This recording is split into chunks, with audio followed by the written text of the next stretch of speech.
Greetings, a good afternoon and a blessed afternoon to all of God's beautiful children.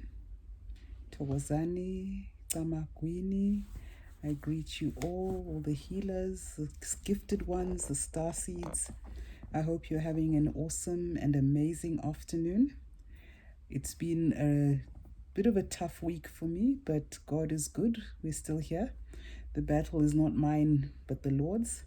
I haven't posted in a while, and I did promise that I would speak about destiny swapping. So I don't have anything prepared. I don't have any notes. I'm just going to speak about my own experiences. And destiny swapping is something that is surprisingly very prevalent. A lot of people experience it without realizing.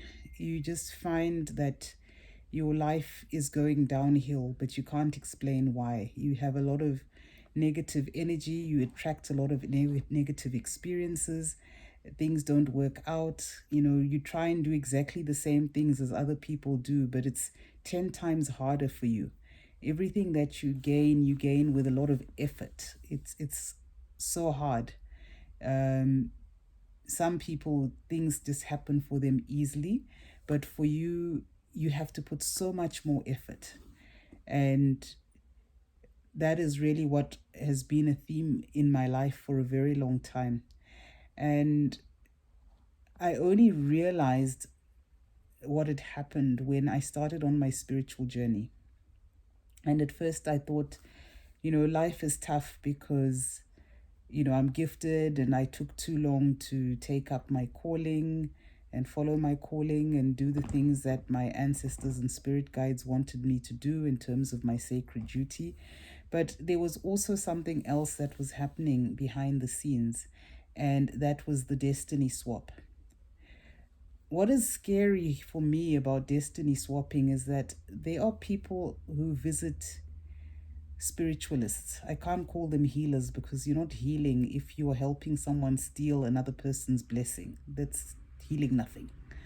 You're not healing anybody. But there are people that visit spiritualists and sorcerers, and they inquire about other people's lives. First of all, that is just creepy because it's none of your business what's going on in my life. But there are people that do that. They'll go and they will visit a spiritualist and say, "Oh, tell me about so and so. What's happening in their life? What have they got coming?" And the spiritualist will obviously go in the spirit, open your Akashic records, see that you've been blessed by your ancestors, see that things are happening for you. You've got money coming in, maybe you've got true love coming in, whatever it is that is good, they can see it. And what they then do is they do rituals to capture those good things that are coming to you in the spirit and divert the blessings. I used to read accounts of people that attend charismatic churches, particularly in Ghana and Nigeria, mostly in West Africa, but in East Africa as well. And you'd see the prayer points where they talk about, the enemy diverting blessings. And I didn't really take it seriously. But when I look back on my own life, that is literally what was happening. The thing to remember about the capture of the blessing is it's not the material object or whatever is coming to you in this life, in the 3D, that they steal. Everything that is visible, that we can see and touch and feel, is a concept that is born in the spirit. So the reason why you have the word inspiration, the root word of inspiration comes from the Latin word for spirit. So you are inspired. So somebody was inspired to design this lovely couch that's here, right? They received inspiration from the spirit, an idea from the spirit to say, you can design a couch that is L-shaped. My couch is L-shaped. It has 4 divisions, and it used to be brown, but I reupholstered it, and and now it's cream. But at the time it was brown, and I liked it. I fell in love with it, so I bought it. But that person got that idea from somewhere, right? So I'll stick with my couch example. This person received the idea, they designed the couch, they then went to a carpenter who helped them build the frame for the couch. They then brought in an upholsterer who then put in the foam rubber and upholstered, covered it. At the time, that was brown PU or polyurethane. It wasn't leather at the time. And they covered it in polyurethane and they put it in a shop and they sold it. So they were inspired to create this couch. So everything that you have that is material, a material object, that idea came from somewhere. And ideas come from your subconscious, and your subconscious is where you access the spirit realm and its ideas. And that's where you also access the energy to bring these things into reality. That is why you find people that are very good at what they do, they make sure that they program their subconscious so that they get ideas.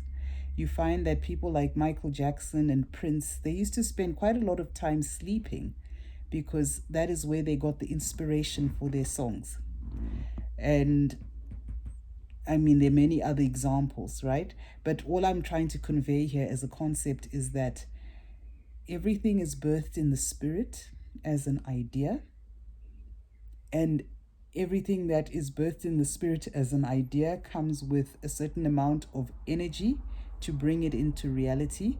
So when someone steals your destiny, what they do is they go into the spirit realm, the metaphysical realm, where they then divert this energy and this idea. So you may have the idea, and then suddenly you find that you don't have the energy to carry it out. Somehow you don't have the drive to make it happen. You just, each time you think about it, you're like, I'll do it later, or I know it's not going to work, or whatever. That is a result of the negativity that has been sent towards you, so that you no longer are the one that brings this thing to life. That energy has been diverted to somebody else, and somebody else works on your idea and they make it happen and they make money, and then you are left out in the cold. So that is how people steal your destiny. It can be a job, it can be a partner, it can be money that is due to you. I don't know, a lot of people, maybe you've experienced a situation where someone owes you money, but when it's time to pay, they're ducking and they're diving. Some even get aggressive and refuse, or tell you, no, you know what, I'll give it to you later. I don't have it now. Like, so what are you going to do? The people that become aggressive like that, even though they owe you the money. When they came to you, they were begging and pleading and then tears. But come time to pay, suddenly they're up there and they're all aggressive and they don't want to pay you. So sometimes that is a result of that said destiny swapping. So someone can swap out your entire destiny, as in your career, your partner, the house you're supposed to live in, all of those things. Or they can just take a specific part of your destiny by diverting the energy that should power that thing for you to make it into a reality. So, for instance, if it's a partner, you meet a certain person and you really like them, they really like you, things are going well, but suddenly the person just loses interest in you, or you lose interest in the person, or a third party comes and interferes in your relationship. If you actually now were to inquire, you'd find that there's been some interference in the spirit. If the two of you were meant to be together, there's been some interference in the spirit that has caused you to break up and you're no longer together. So you find that when that happens, I watch tarot readers quite a lot, and I sometimes see love readings, even though I feel like they don't necessarily apply to my situation. But I see a lot of love readings where there's a third party who would have interfered in a relationship.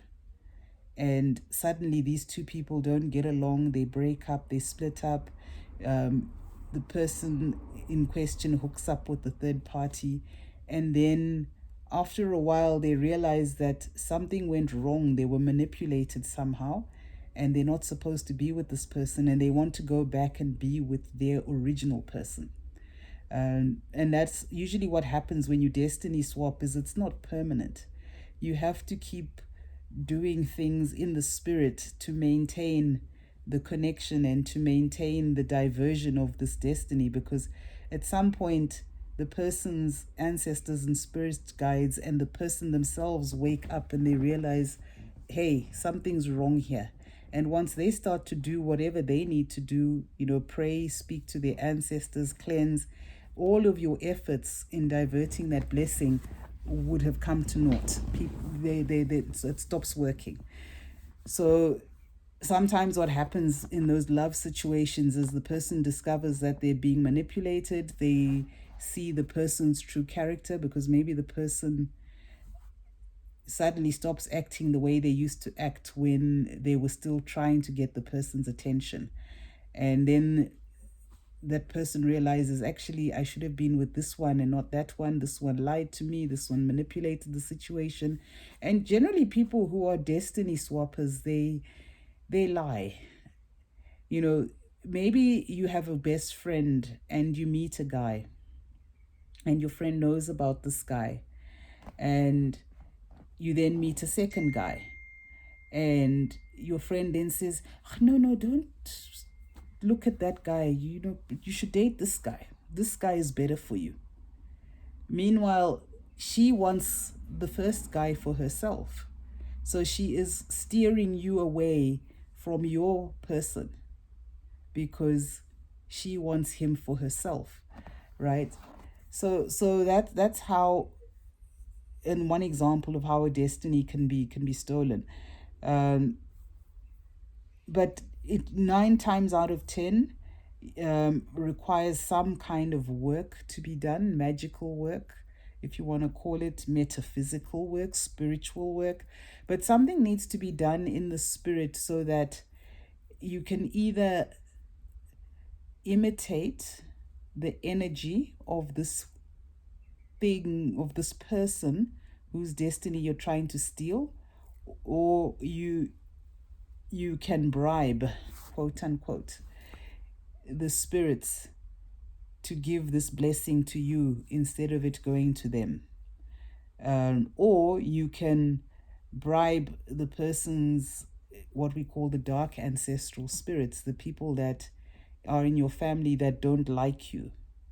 They can be bribed to interfere with your blessings and help the enemy from outside to divert your blessings to them. Which is why I learned very late in life that it's very important to have a strong connection with God, a strong connection with your ancestors, a strong connection with your spirit guides. You need a healthy spiritual practice so that you can receive warnings in dreams when people are about to start something, people are about to fight against you, people are about to steal something from you. You can actually pray about it and ask for strength and to be defended against that kind of interference. So what can you do when you realize that, or you suspect that your destiny has been swapped? You can go for a reading. If the messages are coming through your dreams, your intuition, and you're not sure and you want to confirm, see a healer that you resonate with who can help you to clarify whether that is actually what's happening. The other thing that you can do is, if your intuition is strong and you trust it, you can continue in your spiritual practice and ask your spirit guides and your ancestors to help you recover everything that you've stolen. I used to really enjoy the prayers and the prayer points from the Mountain of Fire and Miracles Ministries. If you can search for them on the website. They still have like their archived old prayer points from previous years. But they talk about the theft of destiny and the recovery of destiny, and they have prayer points on how to recover your destiny. I do find their prayers very effective, especially if you fast. But even if you pray without ceasing, and you don't have to be loud about it, you can, just pray in your normal voice. If you want to be loud and you're not going to be disturbed and you're not going to disturb others, that's also fine. But prayer works, fasting also works, because what fasting does is it takes the focus off your physical desire for food and channels that energy in terms of what you're trying to manifest. So when you're praying for a job, for instance, if you fast, the energy that you would have used, thinking about food, eating food, digesting food, that energy is now channeled and focused on you realizing a particular goal. So prayer and fasting work. And what I've also learned in my experience is that cleansing works, and different people, different things work for cleansing. So, and I did promise one day I would do a video that is specific to cleansing, because I do get a lot of questions about DIY cleansing. But my personal favorite go-to is coarse sea salt. It's cheap. You can get it in any supermarket, because salt has the metaphysical property of attracting energy to itself. So it's used generally by people to cleanse the aura. You find that for centuries people have used bath salts, and the primary ingredient of bath salts is sea salt, because of its metaphysical properties of pulling negativity from your aura. Your aura is that electromagnetic field that surrounds your body. It is what people perceive first before you open your mouth. People respond to your aura. So if your aura is weighed down with a lot of negative energy, people will react very adversely to you. They'll be unfriendly. Some people have a very strong aura, like that of a leader. So some people are intimidated. So it just depends on the nature of your personality, your guides that you walk with, your destiny. Your aura speaks for you, and it gives a sense to people of who you are before you even start talking. So that's why cleansing becomes very important, because you're using physical things in order to remove negative energy. It's a message to the spirit that says, I'm clean, I am pure, and I'm ready to attract abundance in whatever form. So coarse sea salt is very good. Another very different herbs, and there are millions of herbs that you can use for cleansing. I've used combinations with rosemary, sage, and thyme. A supermarket herbs, not very expensive. You can also use aloe. Any aloe, you chop it up, you add the gel and the leaves to the water, and you use the water to cleanse yourself. You can use powders, different colored powders, depending on what you're trying to attract into your life and what you're trying to remove or cleanse. They all have different properties. So I think I will do a video on cleansing and show the different things that you can use. You can use combinations of things.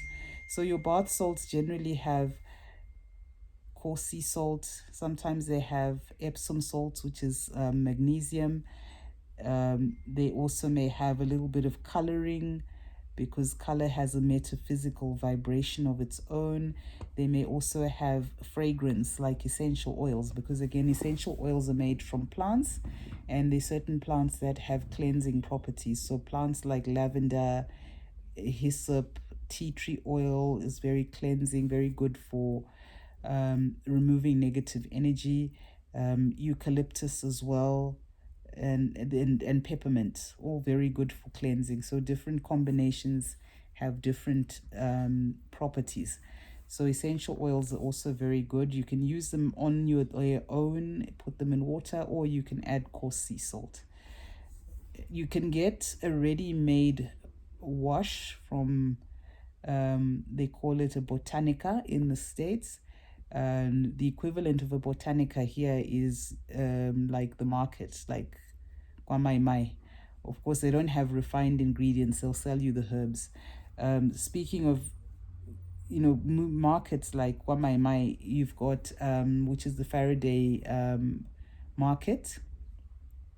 You can get impepo, different kinds. You can also get impepo at, if you live in Johannesburg, there are shops on Diagonal Street where they sell different kinds of impepo. It's known as the one that's most common is known as the curry plant. It lights up easily with matches. Apparently, that's the most common. People use it for contacting their spirit guides and their ancestors. It was originally used by the Khoisan people or Khoi people in southern Africa. And they actually taught the Nguni people to use it in order to contact the ancestors. What it does is it cleanses the atmosphere. So you can use it to cleanse your body. You can drink it as a tea. It also has health benefits. But you can use impepo. You boil it if it's dried. Even if it's fresh, you add boiling water. And once it's infused, then you can use that liquid and pour it over yourself to cleanse your aura. So the DIY cleanses where you're just, cleansing yourself in the bath at home or using a bucket. That's for maybe, if you want to call them, less severe cases of destiny swapping. There are some people that will go as far as make an animal sacrifice in order to destiny swap. So that would be a more severe issue to deal with, which would then require you to actually work with a healer who is a trained ritual specialist, because they then need to understand what was set up in the spirit in order to divert your blessings from you. And they need to then strengthen your aura so that you can recover. They need to then strengthen your aura so that you can recover your blessings. And they then need to make sure that you are protected. So they'll do a protection ritual so that something like that must never happen again. Different healers use different methodologies. You could go to somebody who has a priestly or prayer or prophetic gift. What they call is profeto in the African languages, where they work mostly with the Bible, with church, with water and things like that. Or you can go to Inyanga, who is a herbalist, because they also have the ability to use plants and herbal medicine to make certain things happen in the spirit. But you would still need to work with Umgoma, who is usually a spirit medium or somebody who can speak to the spirits, because they need to be able to go and look at your Akashic records to understand how this person was able to divert your blessings. Did they do an animal sacrifice, or God forbid a human sacrifice? Because there are people that do things like that. It's scary, but it's true. So it's important to have an understanding of what is going on. So a consultation usually is in order, and after the consultation, the healer will tell you what you need to do. A lot of people where the destiny swapping has happened is because a lot of us don't have a relationship with our ancestors. And we've grown up Christian, maybe we're not Christian, we're atheists. But unfortunately, with the spirit world and things that are metaphysical, it doesn't matter whether you believe in it or not. If somebody's got your number, they're going to come after you, and they're going to be successful because you don't even know what to do to stop them. So it's always important that you have a regular spiritual practice, because a human being is made up of mind, body, and spirit. So often we take care of the body, we bath, we put on deodorant and and lotion, and we wear perfume. We take care of the skin, the external part of the body. We make sure that we eat right, and we don't indulge in, too much of alcohol and all of those things that are unhealthy, that takes care of the body. So it takes care of our physical being. You have to take care of your mind. What are you feeding your mind? What are you reading? What are you watching? Who are you listening to? Because those things that you take in through your eyes, your ears, whatever comes into your mind is recorded in your subconscious. And after a while, the life that you start to manifest is driven by your subconscious, because it's those unconscious actions that you do that actually create the outcomes in your life. That's why when we talk about spirit and the subconscious, we have to make sure that we're feeding our minds the right things. If you feed your mind negativity all the time, you're going to reap negativity eventually. But if you feed your mind, strong, positive material that strengthens your mind, that makes you wise, that builds you up, then you will start to manifest a better life. And then, of course, there's your spirit. So what you feed your spirit is important.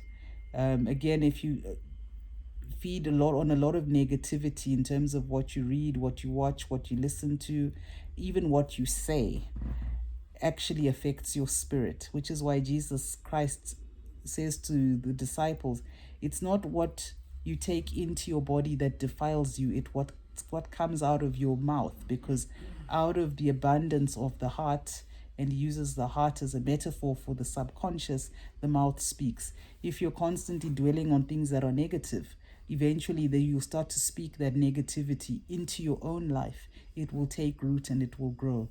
So a regular spiritual practice is important so that you can protect your spirit and you can protect your subconscious mind, and your subconscious mind holds on to the things that are good, which is why in the book of Colossians it says, whatever is lovely, whatever is pure, whatever is good, whatever is honest and of good report, think on these things. Because the moment you think, do the opposite, those are the things that take root in your life, and they manifest as, unfortunate circumstances, or they attract negative circumstances and people that are destructive into your life. So I've spoken about cleansing, I've spoken about seeing a healer, I've spoken about just maintaining a high vibration through managing your body, your mind, and your soul, and doing the right things. And the thing is, we shouldn't go around being afraid of our destiny being stolen. You want to, where you can, keep certain things to yourself until they reach fruition. You want to listen to your intuition when it comes to certain people so that you avoid sharing certain things. We know that there are sorcerers that send monitoring spirits to just listen in to what's going on. So if you find you've got like random insects in your house for no reason, you've got random cobwebs where you can't even see the spider, just make sure you keep your house clean.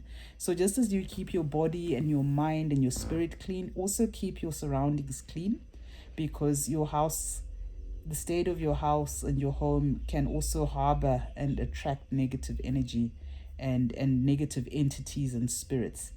But above all, just keep a high vibration in your terms of your personal, your body, mind, and spirit, and also your space.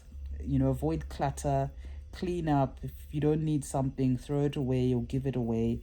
And you'll find that you'll start to have clarity, mental clarity as well, as you go on your journey. And once you have mental clarity, it's very easy to see when things are not where they should be or how they should be.